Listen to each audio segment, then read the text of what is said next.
This is a special series me and Adam are doing together. If you guys don't know Adam, that's kind of nutty to me because he is absolutely amazing. And he is known not just for his incredibly genuine heart, but his knowledge in this industry is incomparable to anybody else, in my opinion. And he is just so awesome. And he's my coach. And so I'm excited to be doing this series with him, not just so we can share his insight and knowledge, but so we can bring our worlds together and really highlight the importance of aligning the mental side of things with the physiological side of things.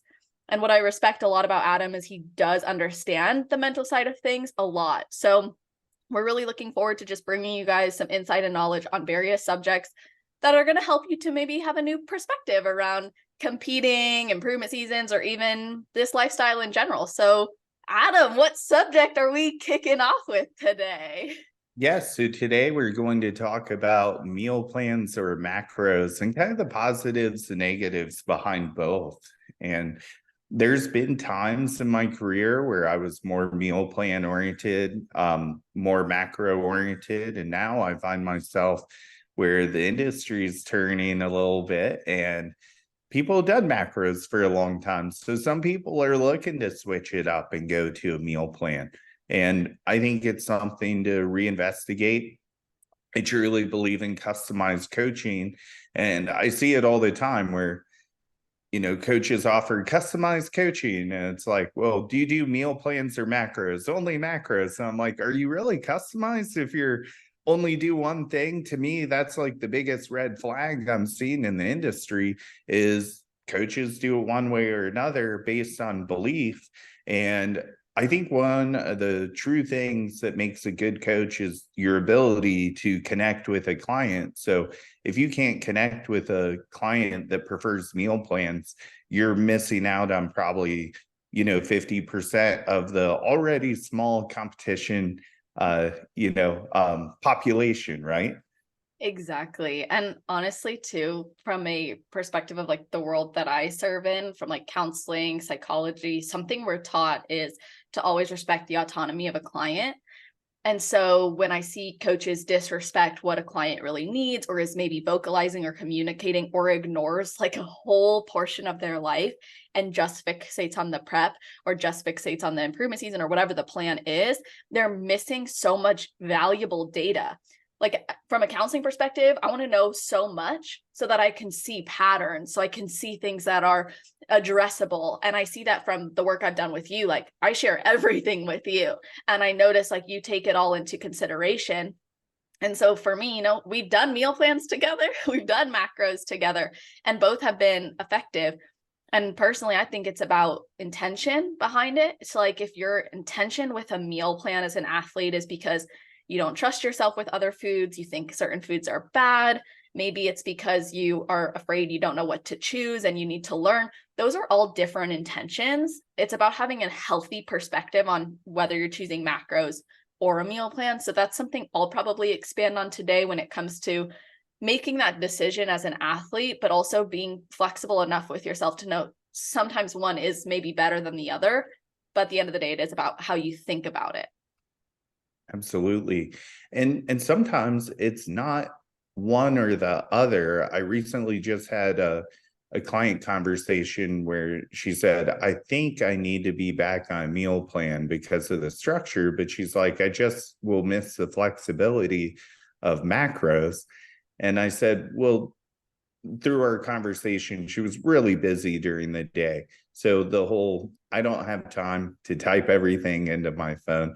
I said, well, that involves prior preparation. So if you're doing that, that's helpful and you can do macros, but maybe we do a set meal plan for the first part of your day and you switch to macros for your last two meals of the day. And it was like a light bulb went off. She was like, I've never had anyone say that to me. I was like, well, welcome to custom coaching. Like, this is what we do. So I provide her a meal plan, tentative meals for meals 4 and 5. We also had pre-workout snack in there. So it was 6. But yeah, so we call those flex meals where she can, make changes or adjustments as we go. That's honestly how I got into macro tracking. Like I was previously doing just meal plans and I realized like I was doing better when I was flexible, especially in my improvement season. So then I was like, I'm going to start trying this for my preps. And I would have my meal plan, but then I would make a swap and I would calculate how the macros were the same. And that's how I would make the swap. And that's how I learned to trust myself because I had the disordered eating thoughts. And so that was a big deal for me to start exposing and incorporating other foods in. And I think when a coach who is knowledgeable, skilled, and produces great results tells you that that's okay, you as an athlete who's been seeking guidance is like, okay, I now have permission to try new things. It's like you learn that, oh, cheese actually isn't bad, or it's okay if I have this type of like a chicken thigh instead of a chicken breast. Like it's little swaps like that that sometimes in our industry or from following a meal plan for so long, we deem them as not okay, not allowed, not going to produce success. When in reality, it's what can you sustain for a long-term period that makes you feel good and perform well. I think that's really key as an athlete, of course, and of course produces positive health markers, but it's sustainable enough where your life doesn't feel like it's being sacrificed to this meal plan or your meal plan has to be sacrificed for your life. It should really complement each other. Yeah, absolutely. And you mentioned cheese right out the bat, and it's funny because there's a thought out there that competitors shouldn't have dairy, and maybe some competitors shouldn't based on the fact that they can't digest lactose. So yeah, probably, or maybe they do more A2 dairy versus A1, but you know that's where I always have a problem with people kind of demonizing a food group. And I think Lane Norton said it best yesterday because he was like, look, if you look at every food group that's demonized and buy into it, you'll be eating nothing at the end of the day. And unfortunately, there was a woman who passed away from having, basically just ate fruit constantly and from malnutrition. So it's a really serious topic when things get taken too far. So this is why I'm so passionate about it, is because I want people to be able to have the long-term dieting mentality to be able to make it to being a pro and being able to make it to a top 5 placement in the pro league and then eventually hopefully an Olympia qualification. And if you're only focused on how fast you can get there, there's going to be a whole lot of things that go wrong, especially with women, with virilization or just mentality. Like if your mentality is crap by the time you're getting there, or you're so disordered, which we'll talk about later, is it really worth it in the long run?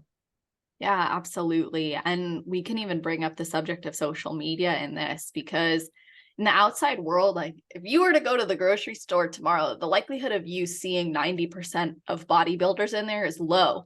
But on your Instagram feed, your Facebook feed, whatever you're using, probably 90% of it is competitors if this is the lifestyle that you're choosing to follow and you're showing that way on your own feed, so the algorithm showing you that, so you start to believe that that's what the world is. You start to think like, this is how I'm supposed to be and this is how everybody is and this is my expectation. And on one hand, that's really good because as an athlete, that pushes you to be better, show up for yourself. You want to be competitive. You want to be respectful of the industry enough that you bring your best over a hopefully long period of time if you love this sport enough. But it can also skew your perspective because you can start comparing yourself to other people. You can start developing associations between what you do and how your body looks and compare it to somebody else and go, well, their body looks that way and they're doing this.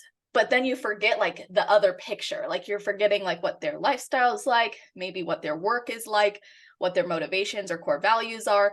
You're forgetting so many other things, but we start to just create shortcuts in our brain, which we're really good at. It's like our brain wants a solution right away to figure out why is it this way? So we're like, instead of thinking of A, B, C, D, E, we're just like, well, I think it's just this equals that, but it's not linear at all. There's so many other factors, but we only consider that within ourselves, but not often when we're comparing to other people. So it can create those unhealthy beliefs that I should follow a meal plan because this person who's qualified for the Olympias, or this person who went pro did macros, so I got to do macros. It's so silly to me because people will literally like look at, Jen Dory, who does kind of prefer meal plans herself, and they're like, that's the ticket to success. That's like me buying Prince's amp and microphone and expecting that I'll sound like him when I'm on it, right? Like it's such a stupid concept, but people buy into it. So I love bringing it up that way because I mean, Prince was the bomb, so I ain't gonna sound like him if I buy his mic or guitar, even though I do have one of his guitars. But yeah, it's just it's you can love it and appreciate it, right? But you really have to work within the parameters that work best for you. And I think sometimes competitors sabotage themselves because they put so much stock into what other people are doing, who their coach is, or what they're doing, or how they're eating their meals, what time they're eating their meals, that they really get lost in the process because they're trying to replicate what their idols are, and they're not even ready to be on that level yet. 100%. And we both can recognize there's benefits to meal plans and to macros, and we both can recognize there's benefit in the structure. Both of them require structure. Let's be real. Like even when you follow a macro plan, you need to have some level of structure. I will say after a certain amount of time of tracking macros, you can get away with not planning ahead of time because mentally you just know like what you're looking at, what you're consuming. And then, when you're kind of first getting into it, it is very important to be structured. And similarly with a meal plan, like, yes, you're looking at what you need to eat and you're buying groceries accordingly, you're prepping it accordingly, you're timing when you do those things accordingly. So either way, structure is needed. And I think people latch on to what's being done instead of why it's being done. So like people say, oh, I miss being on prep. I miss having a meal plan. No, you miss the structure. You miss the discipline. You miss going for it. So people latch on to, I want to do this thing. I want to follow a meal plan. I want to follow macros. But what they're forgetting is like the underlying reasoning is what's actually making a champion, what's actually making an athlete. Just like a relationship or a friendship isn't good just because it looks good. There's so many underlying things that had to go into that made it that way. Absolutely. One thing I want to add to that is how it's being done. I Yeah. had a client on a meal plan and I just knew, I'm like, something is up here because they're not losing. I lowered their calories. I'm like, how are you measuring your food? Mm. Is it ahead of time? Or are you packing a couple days and it's before work and it's on the go, it's quick. And I'm like, I'd rather see you maybe pack 3 days in advance, wake up a little earlier and really take your time to measure. And we start seeing drops again. And sometimes you really have to dig into the how. Same with tracking, or you punch it in your phone on the go. That can work. You probably want to be a really experienced, talented macro tracker. And that kind of goes back to building the talents too. But someone's going to have to start slower with their preparation when they're new. And somebody who's a 10-time Olympian, they can do it with their eyes closed. And I don't expect my brand new clients to be on that level yet. And I'm willing to teach them through the process, but the communication needs to be there.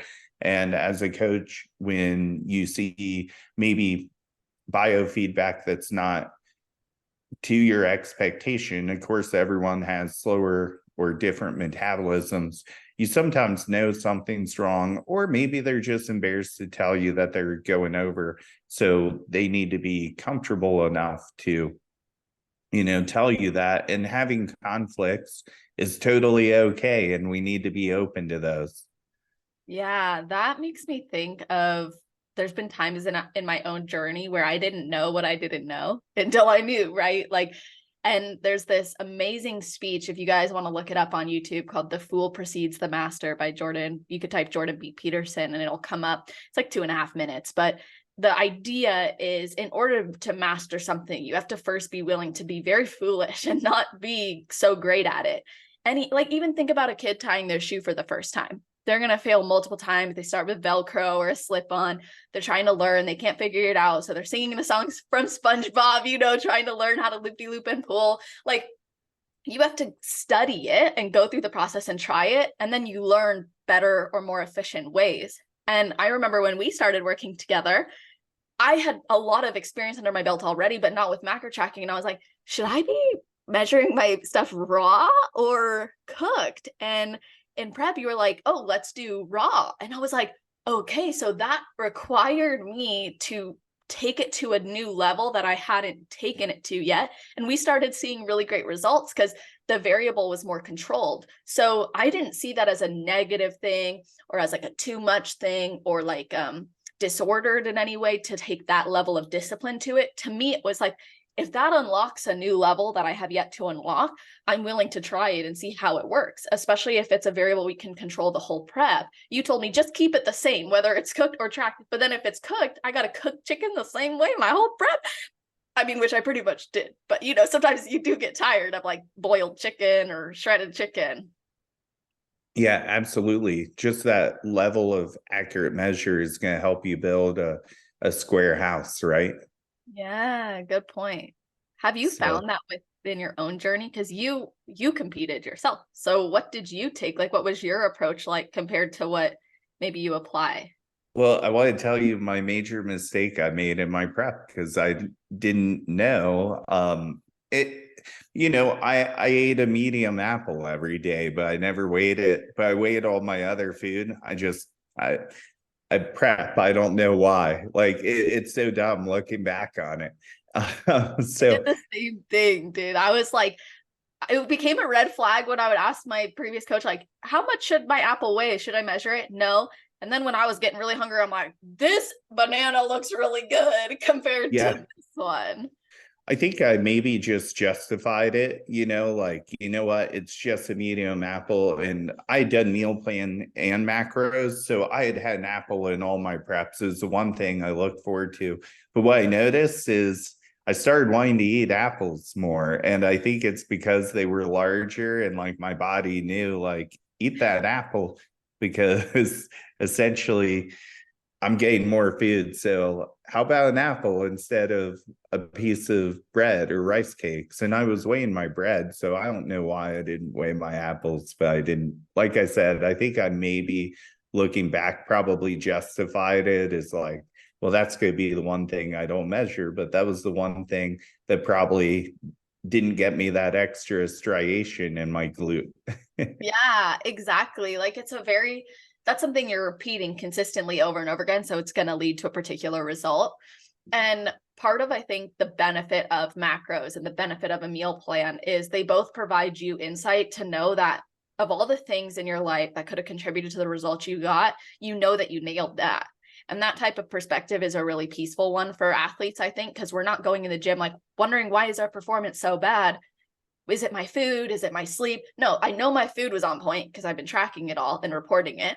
I know my sleep could be better. Okay, it's maybe my sleep, but we're not questioning four variables. So it's a controlled variable, and that brings a lot of peace of mind to athletes. But other people from the outside or even like within the mental health field, they'll look at that and be like, that's so disordered. You're tracking and weighing everything. You're going to create disordered eating. And I really want to really share that it's not the case. Like if you're an athlete trying to be elite and you're trying to get to a different level for yourself and you want to demand more of yourself, it's not wrong of you to put this on yourself to track things. It's how you think about what you're tracking that's going to affect you long term. So whether you're weighing your food for a meal plan or you're weighing it for macros, same difference. It's what are you thinking when you do it? Are you thinking, I hate my body, I'm never going to be like so and so, and I'm so fat and I'm this and that? That's disordered in thinking. But if you're doing it with positive intention, like this is going to fuel my body and the nutrients in this meal is going to give me XYZ to perform this way or show up in my family like this or kill it at work in this way and have focus for the next 3 hours. That's a positive intention. It's just like if you're budgeting for anything, you have to have a positive intention behind it or it will negatively impact your life, macros or meal plan. Yeah, absolutely. And I think that was the mistake that I made was, being so consistent with a medium apple in all my preps that I never actually really, aside from typing it in my meal log for the week, I didn't really look specifically at the macros per the gram. And that's where meal plans can kind of go wrong is you're getting, like a cottage cheese, and then you accidentally buy the wrong grade and you don't realize it because you're not looking at the protein, carbs, and fats. Even though like meal planning's great because it takes the thinking out of it, you still should think about what you're buying. And the more you're in prep, the harder it is to think. So towards the end, or a lot like in my situation where you make some mistakes, it can definitely happen. Oh yeah. I remember there were times where I would be closer to my prep and I'm like, did I already, or to my show, and I'd be like, did I already eat meal 4?